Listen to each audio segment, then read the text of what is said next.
Falar sobre a documentação de design e arquitetura agora.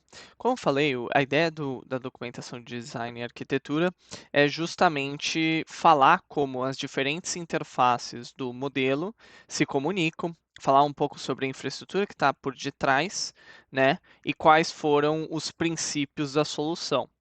Então, a primeira coisa que a gente faz numa da documentação do design e arquitetura é falar sobre a visão geral, onde a gente descreve o que a gente está precisando resolver, só que do ponto de vista de uma arquitetura. Por quê? Porque os objetivos vão estar lá nos requerimentos do produto. Mas quando a gente for falar aqui dos objetivos da arquitetura, por exemplo, eu preciso gerar um modelo preditivo, eu preciso esperar que eu receba tantas chamadas de API por minuto. Eu preciso transferir tantos dados entre diferentes sistemas. É esse tipo de arquitetura, esse tipo de objetivo que a gente vai tentar colocar aqui. Depois, com o princípio de arquitetura e design, é quando a gente vai fazer como se fosse o esqueleto, como se fosse os principais diretrizes que a gente vai utilizar para construir a arquitetura. Um exemplo seria, eu vou usar um modelo de containers para fazer o deployment do meu aplicativo.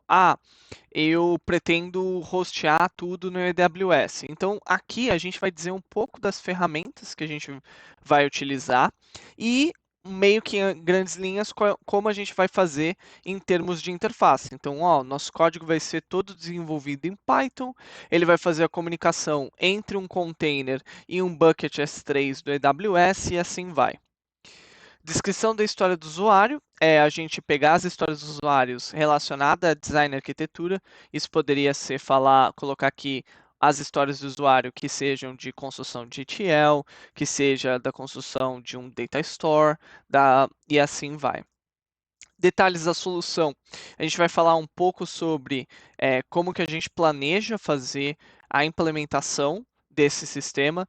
Então todos os nossos arquivos vão ser em Parquet. A gente tem como é o nome? Um pacote de Python de aquisição. A gente tem um pacote de Python de Datamart. Esses pacotes eles são configurados pelo conteúdo da pasta info e assim vai. Então você meio que vai falar um pouco sobre os detalhes de cada uma das partes desse sistema.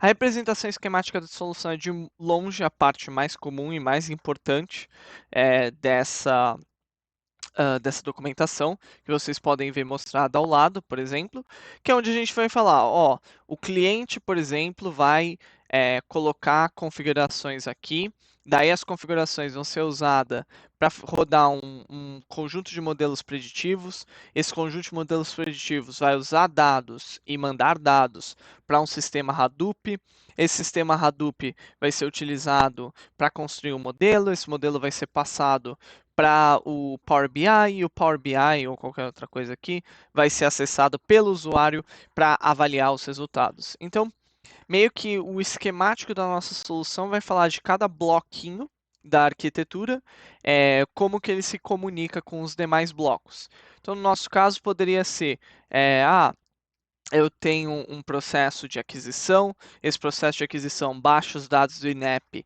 e guarda esses dados na nossa máquina. Depois tem um processo de data mart que pega os dados da máquina e gera novos dados. Depois esses dados vão ser usados tanto em análises quanto em outros modelos e assim vai.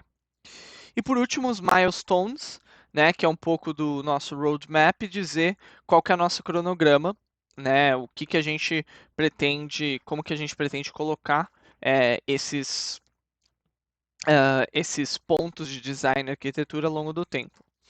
No geral, quando eu faço a documentação de design e arquitetura, geralmente o que eu falo é sobre princípios de arquitetura e design e sobre a representação esquemática da solução e um pouco, mas muito pouco mesmo, dos detalhes da solução. Dificilmente eu descrevo as histórias de usuário ou passo uma visão geral, porque eu acho muito difícil conseguir chegar em pontos claros e que sejam diferentes do requerimento do requerimento de produto, e os milestones já é outra coisa que eu delego para o Gira.